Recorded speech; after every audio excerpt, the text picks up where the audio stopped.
All right, 2 minutes to the opening bell. Dow's down 50, NASDAQ up 26. David Nicholas with me now. I want to talk about the Sovereign Wealth Fund. Do you think it's a good idea, and what's going to go in it? Yeah, Stuart, I think it's a brilliant idea. Look, I think we squandered our wealth for too long in this country. So, yeah, I mean, anything could go in it. Like, we could facilitate the sale and purchase of TikTok, which I think is one that has a significant U.S. interest.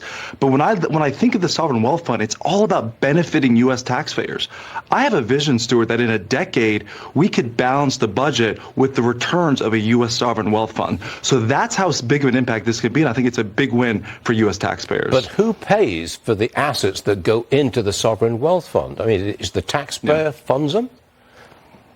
Yeah, I mean, look, Trump said he may use tariffs to do that. I want to see more go into that. I think we have to have a conversation about taxpayers funding this. But look, the Federal Reserve is already buying U.S. fixed income and Treasury assets. There could be an installment that the Federal Reserve uses to fund this as well. But I think you're going to get a taxpayer-type funded sovereign wealth fund for the benefit of U.S. taxpayers. To me, that makes sense. We always think of you as a dip buyer. Are you buying the latest dip? And if so, what are you buying? Real fast.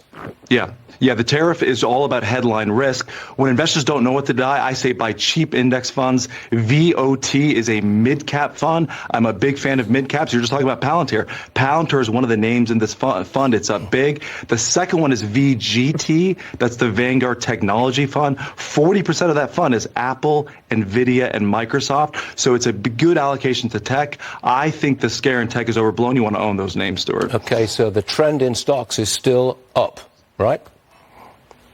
I am bullish on this market. I think we're going to see regulatory reforms, tax reforms. You want to stay invested, Stuart. Got it. Thanks very much indeed.